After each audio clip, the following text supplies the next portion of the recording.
Hello students, my name is Sarug Hussain and today we are going to discuss chemistry video solutions of ANTS PT6। तो चलिए start करते हैं with the question number 46। अगर आप first question देखेंगे 46 तो आपको दिखेगा यहाँ पे कि आपसे एसएससी रीजन का एक क्वेश्चन है और आपसे पूछा acetic acid does not undergo haloform reaction. तो एसिटिक एसिड आपके पास दिया है यानी CH3 C double bond OH है और बोल रहा है कि बताओ ये हैलोफॉर्म रिएक्शन देगा कि नहीं। तो आपको पता है ये हैलोफॉर्म रिएक्शन जो है वो एल्डिहाइड, कीटोन या फिर अल्कोहल ही दे सकते हैं। ऐसे एल्डिहाइड या कीटोन्स जिनके पास क्या होते हैं 3 अल्फा हाइड्रोजन होते हैं और ऐसे अल्कोहल्स जिनके पास 3 बीटा हाइड्रोजन होते हैं वो हैलोफॉर्म रिएक्शन देते हैं। ना तो ये एल्डिहाइड है, ना ही ये क्या है आपके पास कीटोन है, ना ही ये आपके पास अल्कोहल है, तो ये रिएक्शन देगा नहीं। अगर मान लेते हैं आप रिएक्शन कराने की कोशिश भी करोगे तो आप सोचो क्या होगा कि आइडोफॉर्म टेस्ट जो होता है या हैलोफॉर्म रिएक्शन जो होता है उसमें क्या होता है X2 + NaOH होता है। तो ये जो NaOH है बताओ ये क्या है, बेस है और ये क्या है, एसिड है। तो ये आपस में रिएक्ट करके क्या करेगा, इस तरह से सॉल्ट का फॉर्मेशन कर लेगा। तो यहाँ पर कोई भी हैलोफॉर्म रिएक्शन आपको देखने को नहीं मिलता है। तो फिर आपसे बोलता है कि acetic acid has no alpha hydrogen. बिल्कुल सही बात है, इसमें नो अल्फा हाइड्रोजन है। यहाँ अल्फा हाइड्रोजन है कि नहीं बताओ, सही बात है क्या, ये नहीं है। तो आप क्या बोलोगे, यहाँ पर अल्फा हाइड्रोजन तो है लेकिन इससे कोई लेना देना हम लोग को है क्या।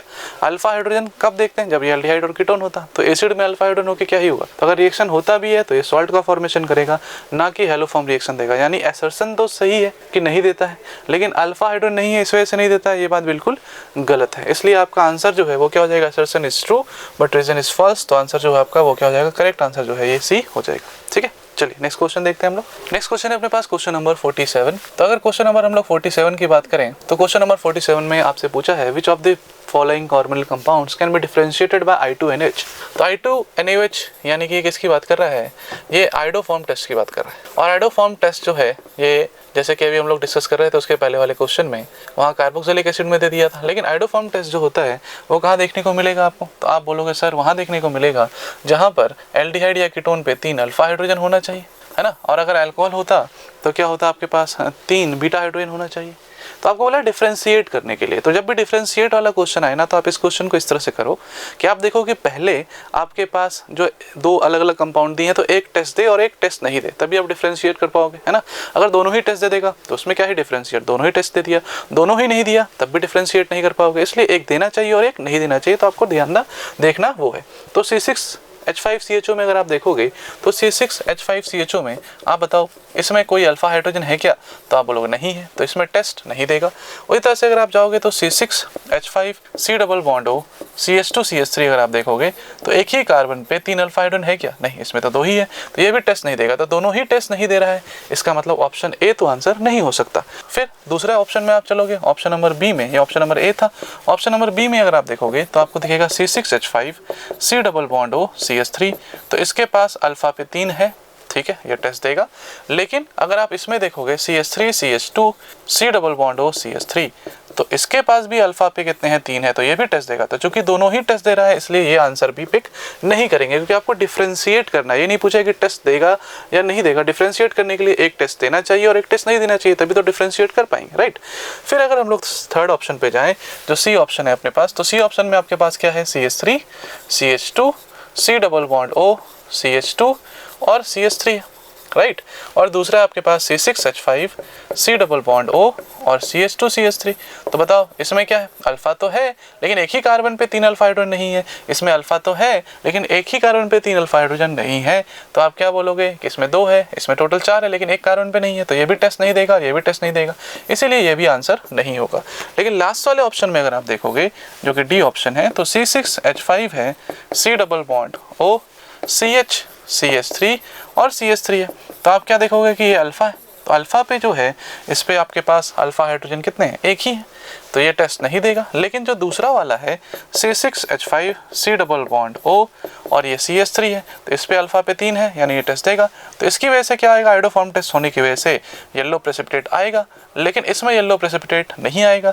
तो मतलब दोनों डिफरेंशिएट हो जाएगा, दोनों को आप डिस्टिंग्विश कर सकते हो कि इसमें येलो पीपीटी आया, इसमें नहीं आया, इसीलिए इसका करेक्ट आंसर जो है वो ऑप्शन नंबर D हो जाएगा, राइट। चलिए नेक्स्ट क्वेश्चन देखते हैं हम लोग।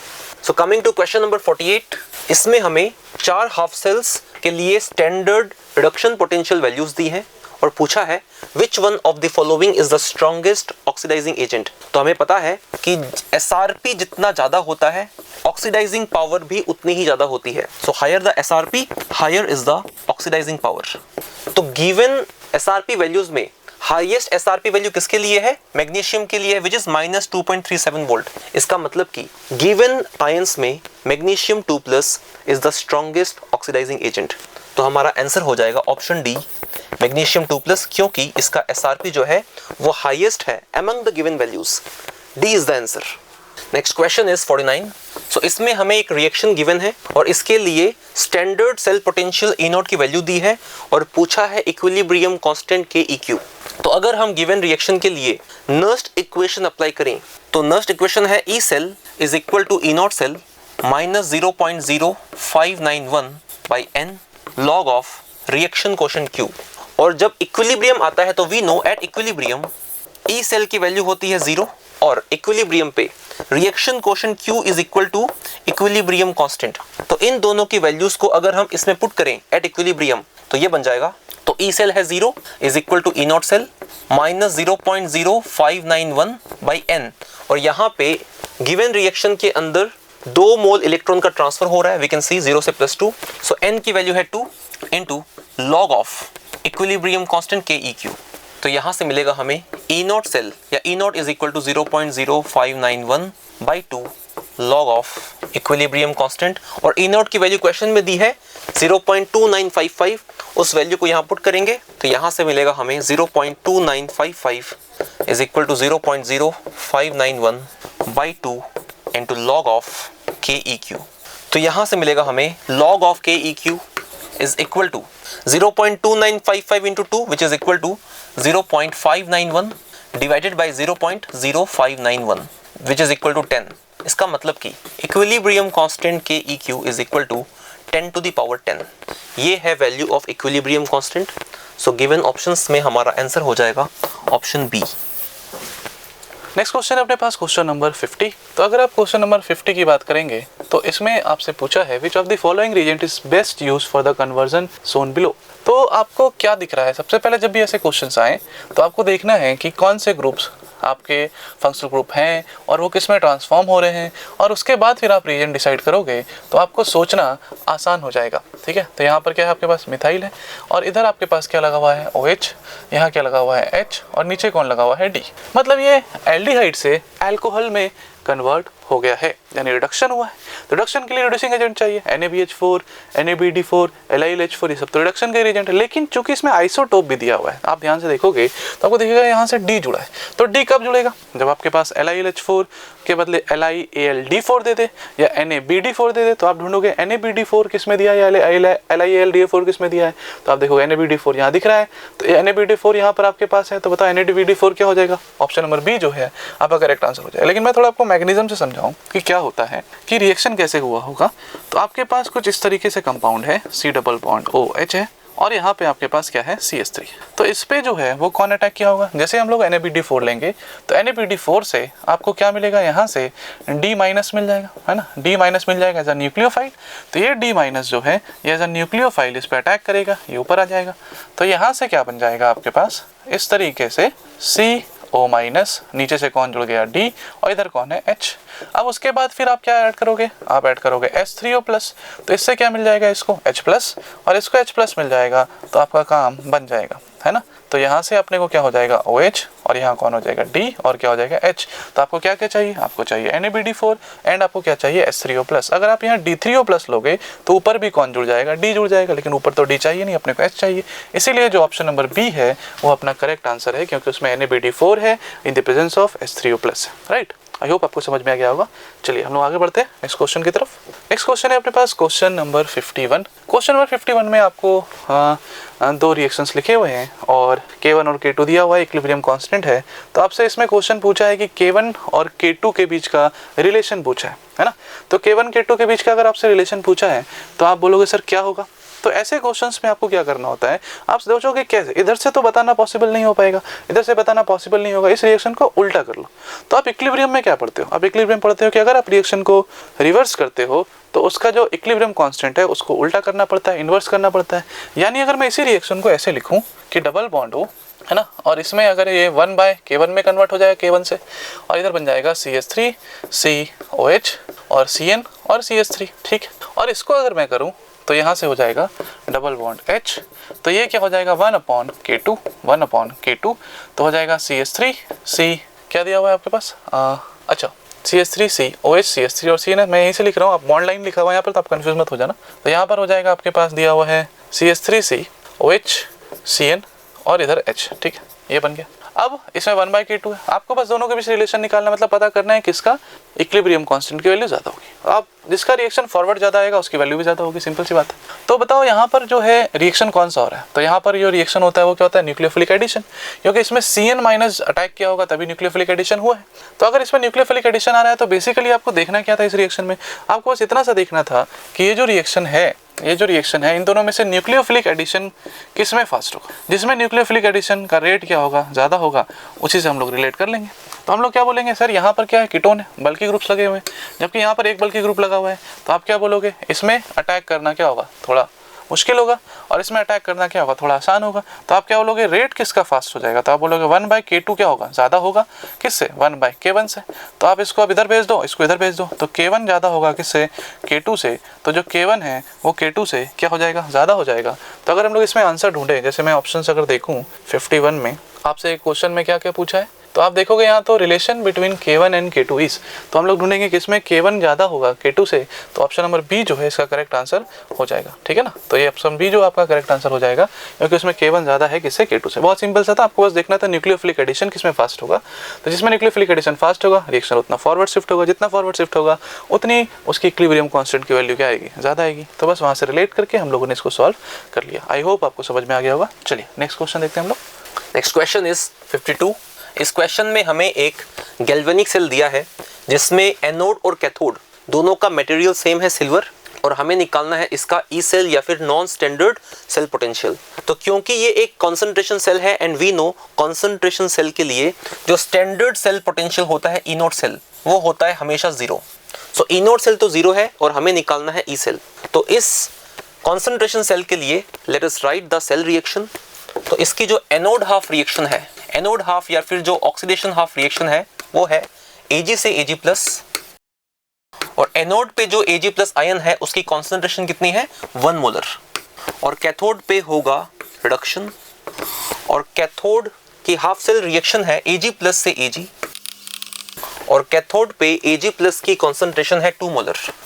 तो जो कंप्लीट सेल रिएक्शन है इन दोनों को ऐड करने से मिलेगी। तो सेल रिएक्शन जो है that is Ag plus Ag+। So left side में Ag+ की कॉन्सेंट्रेशन है 2 मोलर, और राइट साइड में वी हैव Ag+, इसकी कॉन्सेंट्रेशन है 1 molar plus Ag solid. So this is our cell reaction. तो इस पे अप्लाई करेंगे हम नर्स्ट इक्वेशन।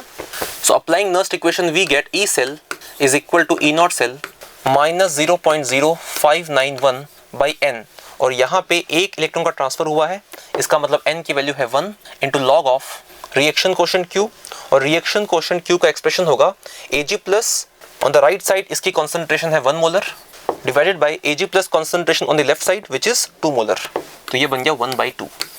और क्योंकि ये कॉन्सेंट्रेशन सेल है तो E नोट सेल की वैल्यू होती है 0, तो ये बन जाएगा minus 0.0591 into log of 1/2 which is log of 2 to the power -1।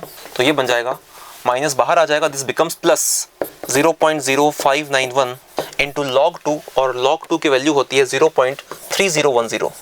So this is the value of cell potential E cell, और ये हमें गिवन है इन ऑप्शन बी। इसका मतलब B is the answer. Next question is 53। It says 0.1 molar H2SO4 is diluted to 0.01 molar H2SO4, hence its molar conductance will। तो यहाँ पे H2SO4 जो कि एक स्ट्रॉन्ग इलेक्ट्रोलाइट है उसकी कॉन्सेंट्रेशन कम कर दी है, मतलब कि उसका डाइल्यूशन किया गया है। एंड वी नो जब भी सॉल्यूशन का डाइल्यूशन होता है या कॉन्सेंट्रेशन कम होती है, मोलर कंडक्टेंस लैम्डा m की वैल्यू हमेशा बढ़ती है, चाहे वो वीक इलेक्ट्रोलाइट हो या फिर वो स्ट्रॉन्ग इलेक्ट्रोलाइट हो। लैम्डा m की वैल्यू हमेशा बढ़ेगी, मोलर कंडक्टेंस बढ़ेगा, इसका मतलब मोलर कंडक्टेंस विल इंक्रीज। हमारा आंसर हो जाएगा ऑप्शन ए। तो H2SO4 जो कि स्ट्रॉन्ग इलेक्ट्रोलाइट है, इसका मोलर कंडक्टेंस इंक्रीज होने का रीज़न ये होता है कि इसमें आयंस के बीच, जो हाइड्रेटेड आयंस हैं उनके बीच फ्रिक्शनल रेजिस्टेंस कम हो जाती है, और इस वजह से मोलर कंडक्टेंस बढ़ता है। सो हमारा आंसर होगा ऑप्शन ए।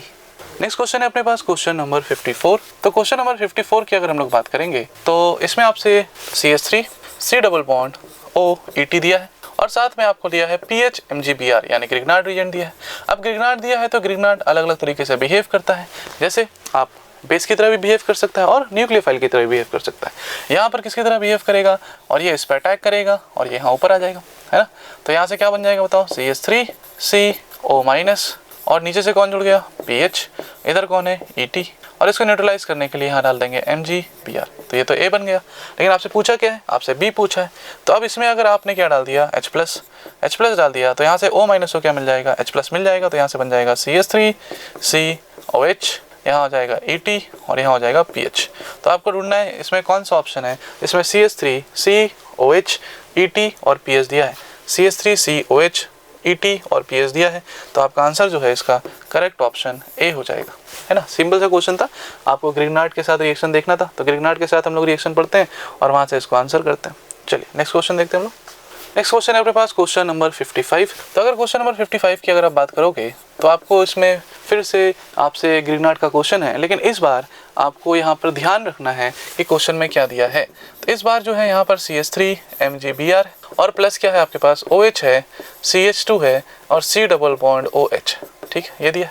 तो अब यहाँ पर आप बोलोगे सर कितना है ये, तो 1 मोल मेंशन किया। क्यों 1 मोल मेंशन क्यों किया, क्योंकि यहाँ पर 2 साइट अवेलेबल है। 2 साइट कैसे अवेलेबल है, एक तो इसके पास क्या प्रेजेंट है, यहाँ पर एसिडिक हाइड्रोजन प्रेजेंट है। मोर इलेक्ट्रोनेगेटिव से जुड़ा हाइड्रोजन क्या होता है, एसिडिक होता है। sp हाइब्रिडाइज से जुड़ा हुआ क्या होता है, हाइड्रोजन एसिडिक होता है। क्रॉस कॉन्जुगेशन वाला क्या होता है, एसिडिक होता है ना। पार्ट ऑफ एरोमेटिक जो जिससे H निकालने पर वो एरोमेटिक बन जाए सिस्टम, H प्लस निकालने से, तो वो भी कैसा होता है, हाईली एसिडिक होता है। वो H हाइड्रोजन निकाल सकते हो आप इजिली। तो यहाँ पर ये मोर इलेक्ट्रोनेगेटिव से जुड़ा है, तो एक रिएक्शन यहाँ पे हो सकता है और दूसरा यहाँ पर न्यूक्लियोफाइल की तरह हो सकता है। तो अगर आपके पास एसिड बेस रिएक्शन अवेलेबल है तो एसिड बेस रिएक्शन फास्ट होते हैं, तो पहले कौन सा रिएक्शन होगा, एसिड बेस रिएक्शन होगा, राइट। तो अगर एसिड बेस रिएक्शन होगा तो यहाँ से रिएक्शन होगा और अगर न्यूक्लियोफाइल की तरह अटैक करता तो यहाँ होता। लेकिन आपको क्वेश्चन में बोल दिया कि 1 मोल है, यानी आप एक ही बार इसको यूज कर सकते हो, मल्टीपल टाइम यूज नहीं करना है। इस तरह के क्वेश्चंस में हम लोग इसी तरह सोचते हैं। और यहाँ से अगर आप यहाँ रिएक्शन कराओगे तो इस पे क्या है, CH3 पे माइनस, RMG कैसे होता है, हम लोग क्या लिखते हैं RMG को, R माइनस Mg2 प्लस और X माइनस। तो यहाँ पर यही R माइनस बिहेव करता है किसकी तरह, या तो न्यूक्लियोफाइल की तरह बिहेव करेगा या तो बेस की तरह बिहेव करेगा। लेकिन यहाँ पर आपके पास 2 ऑप्शंस थे, अगर एक्सेस में होता तो यहाँ भी अटैक करता और यहाँ भी अटैक करता, नो डाउट। लेकिन जो कि एक्सेस में नहीं है तो इसलिए हम लोग बोलेंगे कि यहाँ से सिर्फ रिएक्शन होगा। तो इस H प्लस को कौन कैप्चर कर लेगा, CH3 माइनस। ये बेस है, बेस का काम क्या है, एसिडिक हाइड्रोजन कैप्चर करना। तो एक तो बन जाएगा CH4 और इस O माइनस पे कौन जुड़ जाएगा, MgBr और फिर बाकी जो है आपके पास CH2 C double bond OH बन जाएगा। तो आप ढूंढो इसमें से ऑप्शन कौन सा है जिसमें आपको मीथेन दिख रहा है। तो मीथेन आपको एक ही जगह दिख रहा है, फिर Br है, फिर Mg है, फिर OCH2 C double bond OH है, यानी ऑप्शन नंबर C जो है इसका करेक्ट आंसर हो जाएगा। ठीक है, चलिए नेक्स्ट क्वेश्चन की तरफ चलते हैं हम लोग। Next question is 56। इस क्वेश्चन में हमें 5 कंपाउंड्स दिए हैं एंड पूछा है in how many cases lambda m values versus square root of concentration C shows a straight line. तो मोलर कंडक्टिविटी लैम्डा m और स्क्वायर रूट ऑफ कंसंट्रेशन के बीच में स्ट्रेट लाइन होती है only in case of strong electrolyte. Weak electrolyte में straight line नहीं होती। तो हमें यह देखना है कि गिवन कंपाउंड्स में कितने स्ट्रॉन्ग इलेक्ट्रोलाइट्स हैं। So first compound is HCN जो कि एक वीक एसिड है, ये एक वीक इलेक्ट्रोलाइट है, इसमें स्ट्रेट लाइन नहीं होगी। सेकेंड कंपाउंड है फॉर्मिक एसिड HCOOH, ये भी एक वीक एसिड है, वीक इलेक्ट्रोलाइट है, इसमें भी स्ट्रेट लाइन नहीं होगी। Third compound is CH3NH2 methyl amine, ये एक वीक बेस है, तो ये भी, इसके लिए भी स्ट्रेट लाइन नहीं होगी। Fourth compound is KCl potassium chloride, ये एक स्ट्रॉन्ग इलेक्ट्रोलाइट है, तो इसके लिए स्ट्रेट लाइन होगी। और फिफ्थ कंपाउंड है acetic acid, again a weak acid, इसके लिए भी नहीं होगी।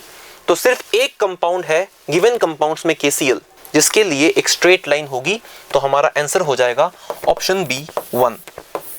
सिर्फ एक कंपाउंड है जहां पे स्ट्रेट लाइन होगी, B is the answer. Next question is 57।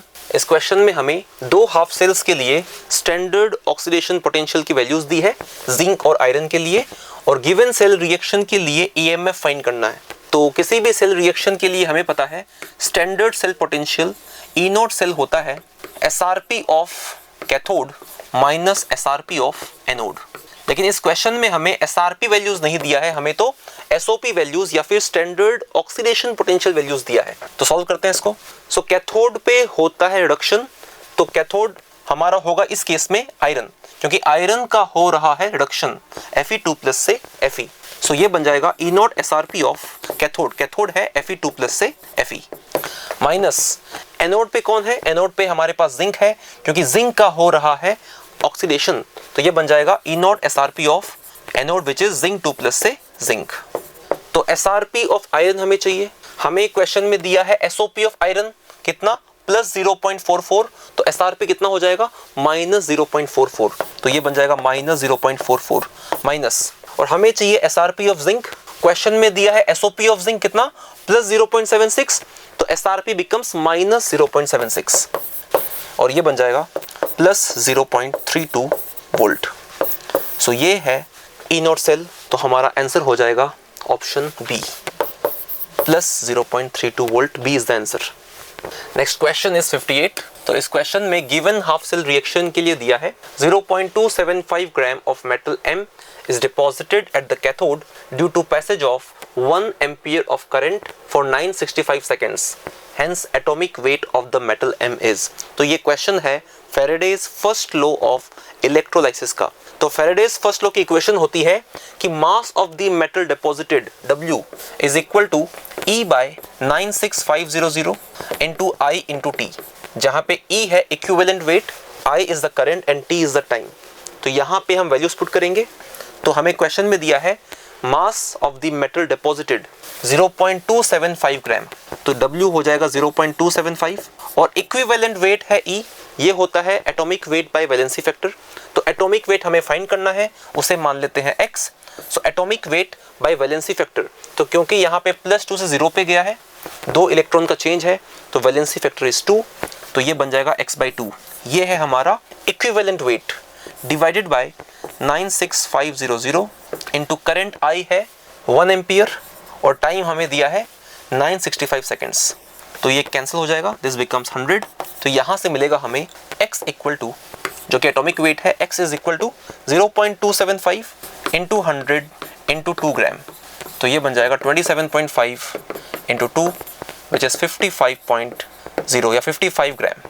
55 gram is the atomic weight of the metal M। हमारा आंसर हो जाएगा ऑप्शन बी। नेक्स्ट क्वेश्चन है अपने पास क्वेश्चन नंबर 59। तो अगर आप क्वेश्चन नंबर 59 में देखोगे तो आपको क्या पूछा है, आपसे पूछा है कि in Cannizzaro reaction given below the slowest step. Cannizzaro में आपसे पूछा है स्लोएस्ट स्टेप क्या होगा। तो कैनिज़ारो रिएक्शन आपको दिया है 2PHCHO और OH- और इससे बनता है क्या, एक बार आप क्या बनाओगे अल्कोहल और एक बार क्या बनता है एसिड सॉल्ट। ये क्या है CH3+O-। ठीक है, ये होता है। अब इसमें बोल रहे हैं कि सबसे स्लोएस्ट स्टेप कौन होता है। एक तो है कि आपको मैकेनिज्म अगर याद है तो आप डायरेक्ट बता सकते हो कि जिसमें हाइड्राइड आयन का ट्रांसफर होता है सर, वही क्या होता है स्लोएस्ट स्टेप होता है। और नहीं है तो फिर आपको पूरा मैकेनिज्म देखना पड़ेगा। अगर मैं मैकेनिज्म आपको एक्सप्लेन करूं तो आपको थोड़ा पता भी होना चाहिए, क्योंकि इंपॉर्टेंट मैकेनिज्म होता है कैनिज़ारो और एल्डोल वगैरह, तो आपसे पूछे ही जाते रहते हैं हमेशा। तो PHCHO जो है फर्स्ट स्टेप में, जो PHC=OH है, इसमें क्या होगा आपके पास OH- ऐसा न्यूक्लियोफाइल इस पर अटैक करेगा, क्योंकि इस पर कोई भी अल्फा हाइड्रोजन है नहीं, तो ये इस पर अटैक करेगा। ये कहाँ जाएगा ऊपर, तो यहाँ से बन जाएगा PHCO- और यहाँ कौन है नीचे OH और इधर कौन है H। अब चूंकि यहाँ पर कोई अच्छा लिविंग ग्रुप नहीं है तो क्या होगा, अगर आप वहाँ से वापस आते हो और बोलते सर OH- वापस निकाल देंगे तो रिएक्शन बैकवर्ड जाना स्टार्ट करेगा। इसीलिए हम लोग यहाँ पर कॉन्सेंट्रेटेड आप NaOH या फिर KOH का यूज़ करते हैं। तो फिर ऑप्शन क्या बचा अपने पास कि अगर OH- नहीं निकाल सकते हैं, पीएच नहीं निकाल सकते हैं, तो एक ही ऑप्शन बचता है अपने पास कि हम लोग क्या करें, ये जो आपके पास H है ये यहाँ से बॉन्ड आएगा और यहाँ से H- इलेक्ट्रॉन लेके निकल जाएगा, यानी हाइड्रोजन इलेक्ट्रॉन लेके निकल जाएगा। यही एक पॉसिबिलिटी बचती है और यही होता भी है इस रिएक्शन में। लेकिन ये जो H- निकलता है यही फिर क्या करता है, अपने ही जैसे दूसरे मॉलिक्यूल पे, यानी यहाँ पर सिंपल कैनिज़ारो हो रहा है तो ये इस पर क्या कर देगा, अटैक कर देगा, क्योंकि इस पर डेल पॉजिटिव है, ये बॉन्ड टूट के ऊपर चला जाएगा। तो यहाँ से क्या बना देखो जरा, PHC=OH, तो PHC=O और क्या हो गया OH, और प्लस ध्यान से देखो आप, इस पे क्या बना PH, C पे क्या आ गया O पे माइनस, नीचे से कौन जुड़ा H और इधर कौन है देखो, इधर कौन है H, तो ये H हो गया, तो ये बन गया। तो बताओ ये जो स्टेप है ये सिंपल स्टेप तो नहीं है, कार्बन मोर इलेक्ट्रोनेगेटिव है और उससे हाइड्रोजन इलेक्ट्रॉन लेके जा रहा है। बताओ ये आसान तरीका है क्या, ये आसान स्टेप है क्या? नहीं है, ये तो मुश्किल है। तो यही जो है आपका, यही क्या है, स्लो स्टेप है और यही आपका आरडीएस स्टेप भी होता है। तो इसमें स्टेप को हम लोग क्या बोलते हैं, किसका ट्रांसफर हुआ, हाइड्राइड का। तो हाइड्राइड का ट्रांसफर हुआ किस पे, कार्बोनिल ग्रुप के, और यही आपका स्लो स्टेप होता है। इस स्टेप को हम लोग क्या बोलते हैं, न्यूक्लियोफिलिक एडिशन, है ना। ये क्या हुआ आपके पास, न्यूक्लियोफाइल ऐड हुआ, एडिशन ऑफ न्यूक्लियोफाइल, और इस स्टेप को हम लोग बोलते हैं क्या, आपके पास हाइड्राइड ट्रांसफर। और जो लास्ट स्टेप होगा उसमें क्या होता है, यहाँ से H+ इसको मिल जाएगा, है ना। ये एसिड है, ये बेस की तरह बिहेव करेगा तो आपस में एसिड बेस रिएक्शन कर लेगा। इसको हम लोग बोलते हैं आपका प्रोटॉन ट्रांसफर या प्रोटॉन एक्सचेंज बोलो आप, ज़्यादा अच्छा है, क्या बोलेंगे, प्रोटॉन एक्सचेंज। तो क्या होता है, यहाँ पर प्रोटॉन का एक्सचेंज होता है लास्ट स्टेप में। तो यही वही लिखा है, the abstraction of proton from the carboxylic acid group, इसकी बात कर रहा है। यानी जो थर्ड स्टेप होगा, मैं थर्ड स्टेप भी लिख देता हूँ, चलिए, कि थर्ड स्टेप जो है आपके पास PHC डबल बॉन्ड OH है और ये आपस में एसिड बेस रिएक्शन कर लेगा। तो O- को क्या मिल जाएगा, H+, और यहाँ पर क्या आ जाएगा, PHC डबल बॉन्ड O- और प्लस PHCOH H और इधर भी H। तो यहाँ पर इस स्टेप में क्या हुआ आपके पास, प्रोटॉन का आपका एक्सचेंज हुआ है ना।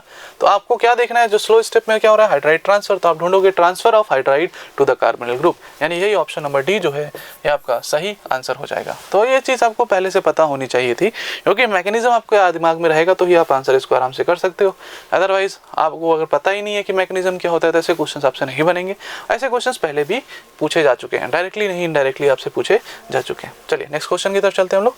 नेक्स्ट क्वेश्चन है अपने पास क्वेश्चन नंबर 60। क्वेश्चन नंबर 60 में आपको दिया है कि बेंजल्डिहाइड है, ठीक है, इसको हम लोग PH लिखा करेंगे शॉर्ट में, और इसमें डाल दिया है NaOH।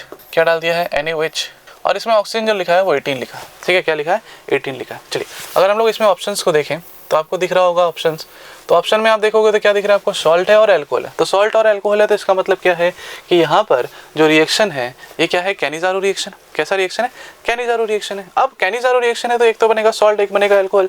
आप देखो सब में ही salt alcohol, salt alcohol, salt alcohol, salt alcohol सब में बना हुआ है। डिफरेंस कहाँ है कि आपके पास ऑक्सीजन जो है ये वाला वो कहाँ गया होगा। तो उसके लिए भी जस्ट मैंने पीछे मैकेनिज्म सिखाया, उसी को यूज़ करके हम लोग बता सकते हैं। एक तो तरीका है कि अगर आपको मैकेनिज्म आता है तो आप डायरेक्ट बता सकते हो कि आंसर क्या होगा, वो बात अलग है कि अभी आपने किस तरीके से इसको देखा है उसको आपको आइडिया नहीं है, इसलिए मैं इसको पूरा मैकेनिज्म से एक्सप्लेन कर रहा हूँ। अदरवाइज क्लासेस में जैसे हम लोग पढ़ाते हैं तो उसमें आप डायरेक्ट भी इस क्वेश्चन को बना सकते हो। तो अगर हम लोग बात करें मैकेनिज्म के थ्रू करने की इसको, ताकि आपको चीज़ समझ में आए अच्छे से, तो अगर हम लोग मैकेनिज्म की बात करें तो क्या होगा, सबसे पहले स्टेप में चूंकि इस पर कोई अल्फा हाइड्रोजन है नहीं तो ये क्या करेगा, एज अ न्यूक्लियोफाइल अटैक करेगा। तो इसको मैं क्या कर रहा हूँ ना, यहाँ पे बेंजीन को PH की तरह लिख दे रहा हूँ, PHC डबल बॉन्ड OH है, ठीक है। तो इस पर क्या होगा, OH- का अटैक होगा, ये OH- इस पर अटैक करेगा, ये ऊपर आ जाएगा, तो यहाँ से बन जाएगा PHCO-, ठीक है। और यहाँ से कौन हो गया आपके पास H, और नीचे से कौन जुड़ गया OH। अब आप ध्यान से देखना कि ये जो है आपके पास ये वाला, ये आपका O18 है, ये जो है ये वाला O18 है। तो बता ये जो है ये भी कैसा होगा, O18 होगा, है ना। अब सेकेंड स्टेप में क्या होगा आपके पास, जो सेकेंड स्टेप है उस सेकेंड स्टेप में यहाँ पे अभी जस्ट पीछे हम लोगों ने देखा था कि जो O- है ये वापस आएगा, तो कौन सा हाइड्रोजन निकलेगा, तो ये हाइड्राइड आयन के फॉर्म में यहाँ से बाहर निकल जाएगा H-, और ये H- जो है निकल के दूसरे यानी 2 मोल है ना हम लोगों ने, देखो क्वेश्चन में लिखा हुआ था PHC डबल बॉन्ड OH पे अटैक करेगा, तो इस पे अटैक करके ये ऊपर आ जाएगा। तो यहाँ से क्या बन जाएगा, PHC, यहाँ पे देखो C डबल बॉन्ड हो, और यहाँ क्या है OH। अब ध्यान से जरा देखो, मैं पहले आइसोटोप्स मेंशन कर देता हूँ, ये 18 यहाँ था, ये O18 यहाँ है, ये O18 यहाँ पे, राइट, ठीक है। और प्लस जो बना यहाँ से आप देखोगे ये क्या बन गया, PHC, यहाँ क्या आ गया O-, नीचे कौन जुड़ा हुआ है H, और इधर भी कौन जुड़ा हुआ है H। अब लास्ट स्टेप में क्या होता था, याद करो, प्रोटॉन एक्सचेंज। तो प्रोटॉन एक्सचेंज होगा तो क्या होगा, PHC डबल बॉन्ड OH, ये 18 और प्लस PHCO- H और H, तो क्या होगा, इसका H+ इसके पास आ जाएगा, एसिड बेस रिएक्शन हो जाएगा। तो यहाँ से क्या बन जाएगा, PHC double bond O-, right, और आपको Na+ है तो इसको इलेक्ट्रिकली न्यूट्रल बनाने के लिए कौन आ जाएगा, Na+, और प्लस यहाँ से क्या बन जाएगा, PH, यहाँ पे क्या आ गया बताओ, COH और HH यानी CH2OH, PHCH2OH, है ना। तो अब बताओ जरा, ये वाला जो O18 था आपका, ये वाला O18 कौन है, ये मतलब आपको क्या ढूंढना है, वो सॉल्ट जिसमें ऑक्सीजन का 18 आइसोटोप है ना। तो आप ढूंढो सॉल्ट कौन कौन है, ये है सॉल्ट, है ना, ये है सॉल्ट और ये दोनों है सॉल्ट, ठीक है। लेकिन यहाँ तो क्या है, ये तो एसिड सॉल्ट बनना चाहिए था, यहाँ तो एसिड सॉल्ट है ही नहीं, यहाँ एसिड सॉल्ट है नहीं, मतलब ये दोनों तो पहले ही छट गया। तो इन दोनों में से कौन ढूंढेंगे, ऐसा एसिड सॉल्ट जिसके पास ऑक्सीजन पे O18 हो, यानी ये। और यहाँ से क्या बन गया, देखो आपके पास बेंजाइल अल्कोहल, देखो यहाँ क्या है आपके पास बेंजाइल अल्कोहल, यानी ये जो ऑप्शन है आपका, ऑप्शन नंबर ए जो है ये करेक्ट ऑप्शन है। तो ये हम लोग डायरेक्ट भी कर सकते थे, अगर आपके दिमाग में मैकेनिज्म होता तो आपको पता होता कि जो यहाँ से टूट के निकलता है H, वो जाके दूसरे वाले पे जुड़ता है, और जिस पे पहले अटैक होता है उसी पे सॉल्ट बनता है। तो जिस पे पहला अटैक हुआ उससे सॉल्ट बना, उसी पे ये वाला ऑक्सीजन अवेलेबल रहता है। तो जिस पे सॉल्ट बनता है ये ऑक्सीजन उसी के पास रहेगा। तो सॉल्ट किससे बना था, PH डबल बॉन्ड O18 रह जाता, और दूसरे वाले पे आपका अल्कोहल बन जाता, राइट। नहीं तो आप वही है कि मैकेनिज्म से जाओगे तो टाइम ज़्यादा लगेगा। तो मैकेनिज्म को समझ के आपके दिमाग में ये प्रोसेसिंग होना चाहिए कि किस तरीके से आप आंसर को डायरेक्ट कर सकते हो, ठीक है। चलिए आगे बढ़ते हैं हम लोग नेक्स्ट क्वेश्चन की तरफ। Next question is 61. It says, how many coulombs are required for the oxidation of 1 mole H2O to O2? तो वाटर के ऑक्सीडेशन की हाफ सेल रिएक्शन होती है, H2O on oxidation gives half O2 plus 2H plus 2 electron. तो यहाँ पे we can clearly see कि 1 मोल H2O को ऑक्सीडाइज करने के लिए we need 2 moles of electron, और 1 मोल इलेक्ट्रॉन पे चार्ज होता है 1 फैराडे, तो 2 मोल इलेक्ट्रॉन पे चार्ज है 2 Faraday. So basically we need 2 Faraday of electricity, और 1 फैराडे में चार्ज होता है 96500 कूलम्स। तो 2 फैराडे में चार्ज हो जाएगा 2 × 96500 coulombs, which is equal to 1.93 × 10⁵ coulombs. और ये हमें गिवन है इन ऑप्शन सी, तो option C is the answer. Next question is 62। इस क्वेश्चन में हमें एसिटिक एसिड के लिए इक्विवेलेंट कंडक्टेंस की वैल्यू गिवन है एट 1 मोलर कॉन्सेंट्रेशन और एट इनफाइनाइट डाइल्यूशन, और हमें पूछा है percentage ionization of acetic acid. तो इसके लिए हमें एक फॉर्मूला पता है कि डिग्री ऑफ आयनाइजेशन अल्फा, ये होता है equivalent conductance at the given concentration, जो कि यहाँ पे 1 मोलर है, divided by equivalent conductance at infinite dilution lambda eq nought. तो 1 मोलर पे हमें इक्विवेलेंट कंडक्टेंस दिया है 10, और at infinite dilution equivalent conductance is 200। तो ये है alpha which is 10/200 which is 0.05। तो ये है डिग्री ऑफ आयनाइजेशन अल्फा 0.05। इसका मतलब परसेंटेज आयनाइजेशन जो है, तो हमें अल्फा को 100 से मल्टीप्लाई करना पड़ेगा। सो अल्फा है 0.05 into 100 which is 5%. So given options में हमारा आंसर हो जाएगा option A. Next question is 63. It says the coordination number of platinum in the complex ion PtEN2Cl2 is। तो कॉम्प्लेक्स कंपाउंड के अंदर सेंट्रल एटम का coordination number होता है वो जितने भी सिग्मा कोऑर्डिनेट बॉन्ड्स बनाता है। तो यहाँ पे प्लेटिनम का जो कोऑर्डिनेशन नंबर होगा वो होगा, इसमें 2 इथाइलिन डाइअमीन लिगेंड है, और इथाइलिन डाइअमीन ईएन लिगेंड की जो डेंसिटी होती है वो है 2, मतलब कि एक ईएन 2 बॉन्ड बनाएगा तो 2 ईएन 4 बॉन्ड बनाएंगे 2 × 2 प्लस यहाँ पे 2 Cl- लिगेंड है, और Cl- की डेंसिटी है 1, तो एक Cl- बनाएगा 1 बॉन्ड, तो 2 बनाएंगे 2 × 1 बॉन्ड, तो ये आ गया 6। इसका मतलब कि coordination number of platinum is 6। D is the answer. Next question है अपने पास क्वेश्चन नंबर 64। तो अगर हम लोग बात करें क्वेश्चन नंबर 64 की, तो क्वेश्चन नंबर 64 में आपसे पूछा है predict the major product of the following reaction. तो आपसे पूछा है मेजर प्रोडक्ट क्या होगा। तो यहाँ पर आपके पास क्या है, डबल बॉन्ड O, और इधर दिया है आपके पास बेंजल्डिहाइड, राइट, बेंजल्डिहाइड दिया है, और इसमें दिया है NaOH। क्या दिया है, NaOH, ठीक है। और अगर आप ध्यान से प्रोडक्ट देखोगे तो आपको प्रोडक्ट देख के आइडिया लग जाएगा कि यहाँ पर जो है ये क्या है आपके पास, ये एल्डोल कंडेंसेशन जैसा प्रोडक्ट बना रहा है ना, एल्डोल कंडेंसेशन जैसा प्रोडक्ट बना रहा है। तो आप देखोगे कि अगर एल्डोल कंडेंसेशन जैसा प्रोडक्ट बन रहा है, इसका मतलब यहाँ पर जो NaOH है ये यहाँ पर बेस की तरह बिहेव कर रहा होगा, तो ये इस पर अटैक कर सकता है। ये अल्फा कार्बन है, ये अल्फा कार्बन है, तो इस पर हाइड्रोजन को निकालेगा, इससे न्यूक्लियोफाइल जनरेट होगा, और वो न्यूक्लियोफाइल इस पर ले आकर जोड़ देंगे। तो एक तो तरीका है कि आप डायरेक्ट बना सकते हो, क्योंकि आपको पता है अटैक यहाँ से होगा, और इससे ये कार्बोनिल से अटैक करके इस पे OH बना देगा। तो आप 2 स्टेप में रिएक्शन खत्म कर सकते हो कि आप सर इस तरह से हम लोग बना लेंगे कि ये है, ये इस पे जुड़ेगा, C पे OH आएगा, इधर कौन है, H है, और यहाँ से ये बेंजीन जुड़ा हुआ है। ठीक है। और दूसरा फिर क्या हो जाएगा सर, तो यहाँ से OH और यहाँ से H निकल जाएगा, तो क्या हो जाएगा आपके पास, डिहाइड्रेशन हो जाएगा। और डिहाइड्रेशन हो जाएगा तो यहाँ से क्या बन जाएगा आपके पास, बताओ, यहाँ से डबल बॉन्ड हो और इस पर भी क्या आ जाएगा, डबल बॉन्ड हो, और यहाँ क्या हो जाएगा आपके पास CH, और इस CH से कौन जुड़ा रहेगा आपके पास, बेंजीन जुड़ा रहेगा, राइट। इस CH पे इस तरह से बेंजीन जुड़ा हुआ है, ठीक है ना। तो आपको यही देखना है कि कहाँ से इस तरह का रिएक्शन हुआ, कौन सा वाला प्रोडक्ट है। तो आपको देखने पे तुरंत मिल जाएगा कि ऑप्शन नंबर डी जो है यही आपको करेक्ट आंसर देखने को मिल रहा है। देखो, डबल बॉन्ड हो, फिर डबल बॉन्ड, फिर सिंगल बॉन्ड और फिर बेंजीन है, तो ऑप्शन नंबर डी जो है आपका करेक्ट आंसर हो जाएगा। लेकिन मैं थोड़ा इसको आपको मैकेनिज्म से एक्सप्लेन कर देता हूँ कि क्या हो रहा होगा, ठीक है।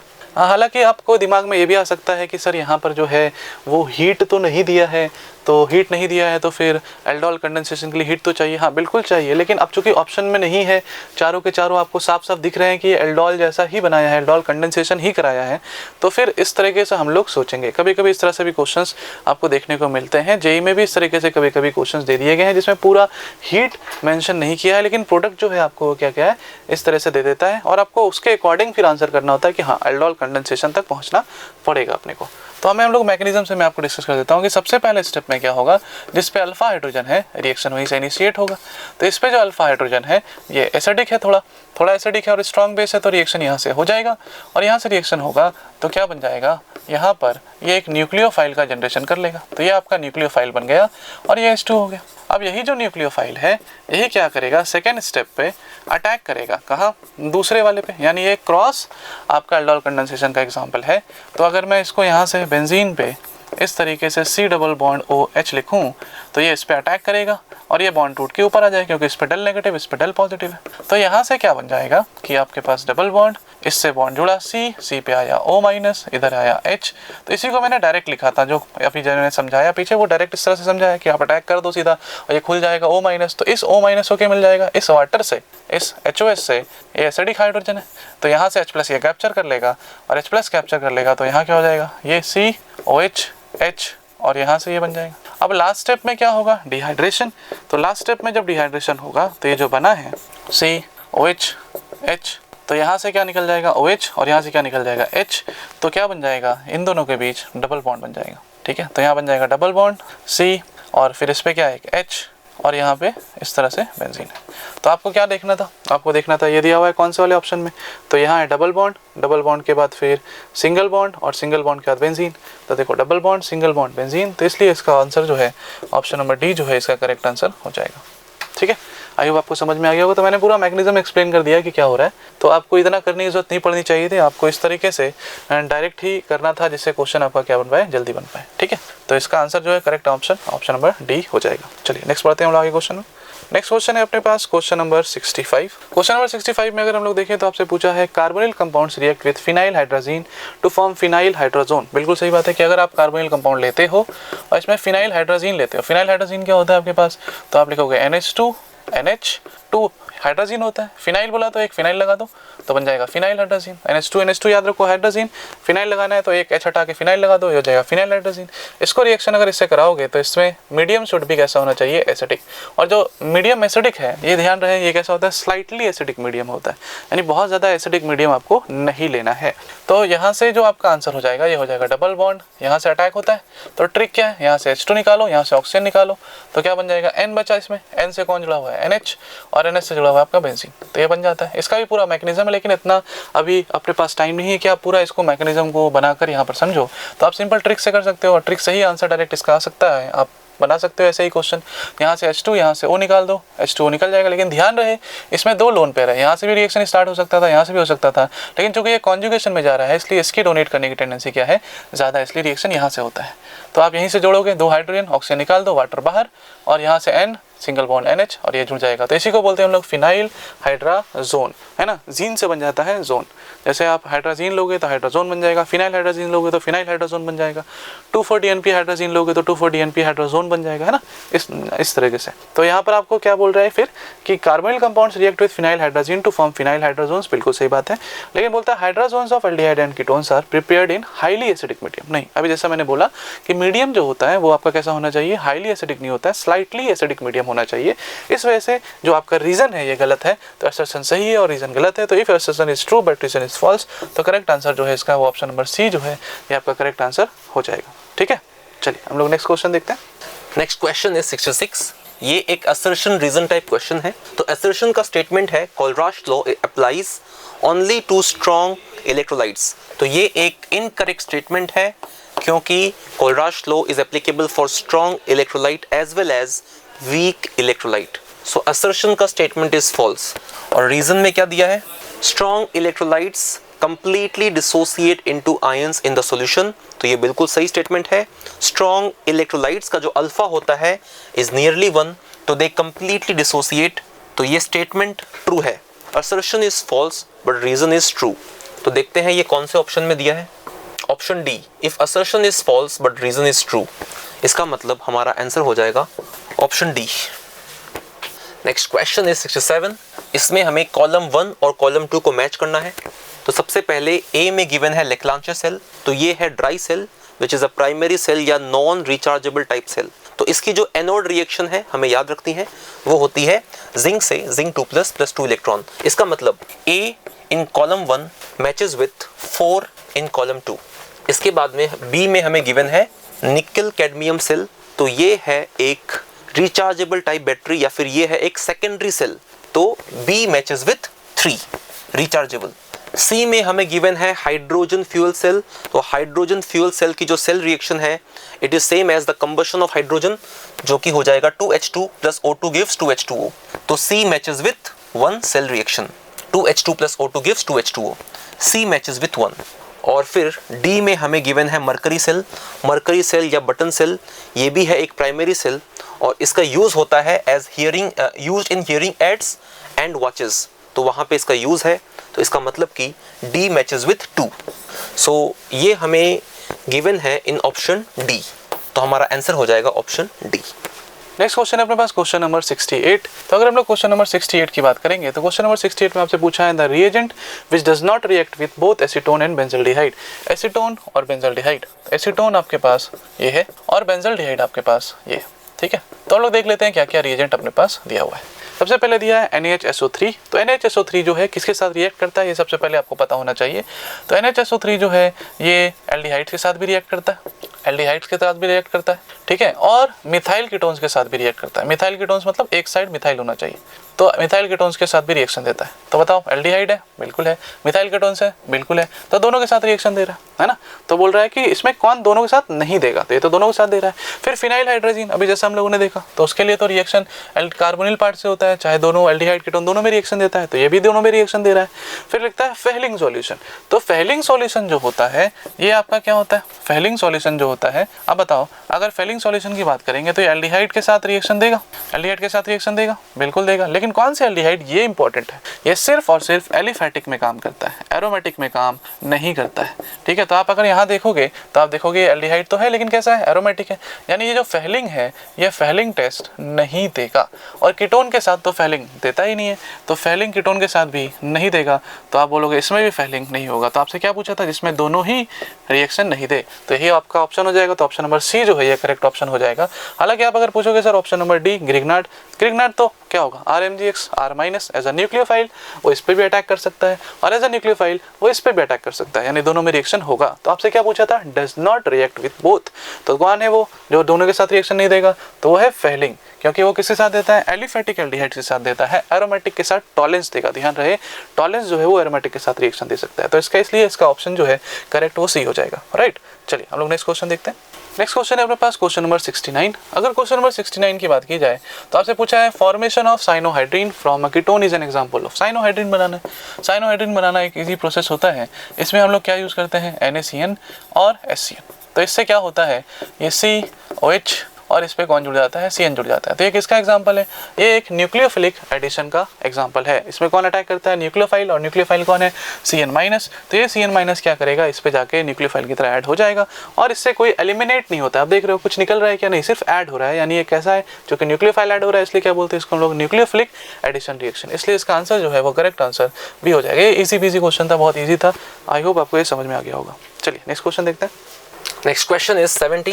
It says the resistance of 0.1 normal solution of salt is found to be 2.5 into 10⁻³ ohm. The equivalent conductance of solution, cell constant दिया है 1.15 सेंटीमीटर इनवर्स, और ये हमें फाइंड करना है। तो हमें पता है इक्विवेलेंट कंडक्टेंस का फॉर्मूला होता है lambda EQ is equal to kappa which is conductivity into 1000 upon normality n, और कंडक्टिविटी K का फॉर्मूला होता है 1 by resistance 1 by R into L by A cell constant. ये है conductivity K into 1000 by normality जो कि question में दिया है 0.1।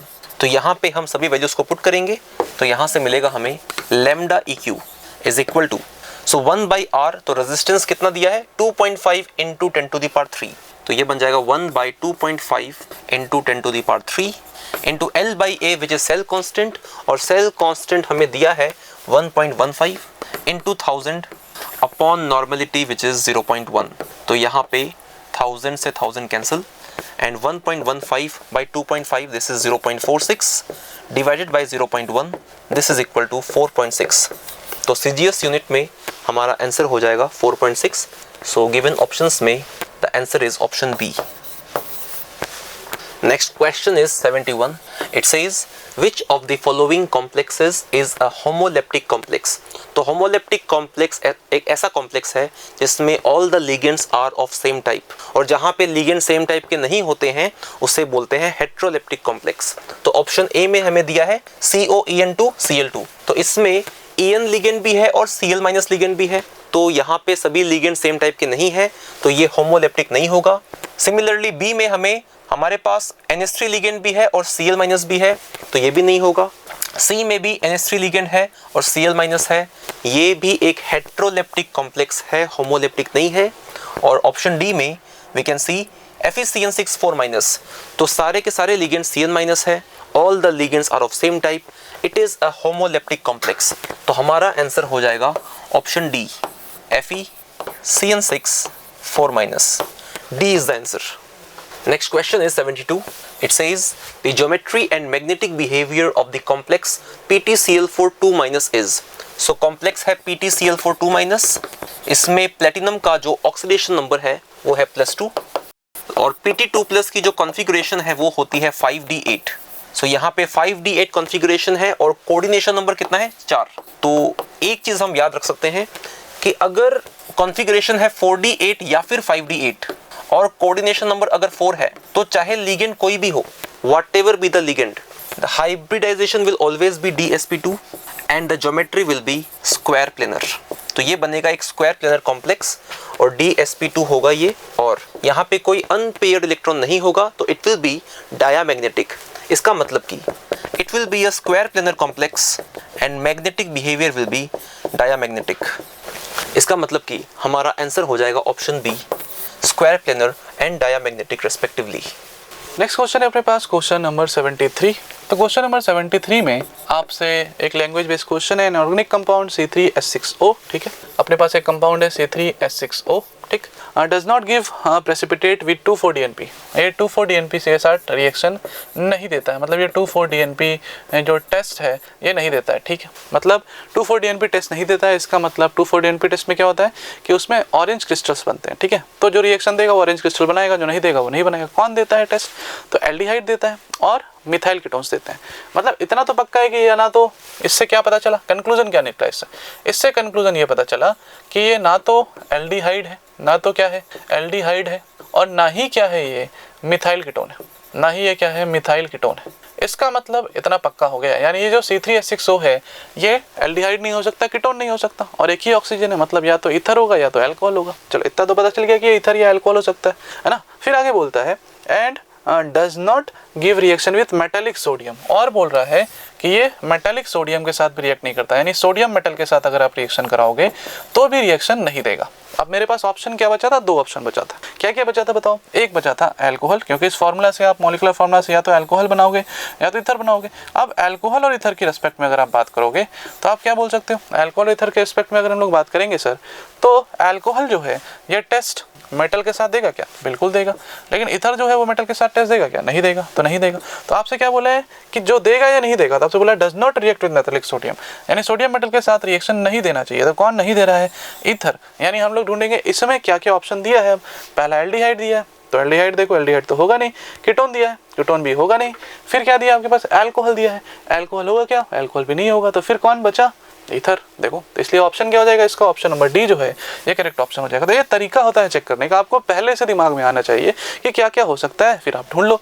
या फिर एक तरीका है कि आप ऑप्शन से स्टार्ट करो और वहां से छांटना स्टार्ट करो, वो आप पे डिपेंड करता है कि आप क्वेश्चन को किस तरीके से सॉल्व करना चाहते हो, राइट। तो नेक्स्ट हम लोग आगे बढ़ते हैं नेक्स्ट क्वेश्चन की तरफ। तो नेक्स्ट क्वेश्चन है अपने पास क्वेश्चन नंबर 74।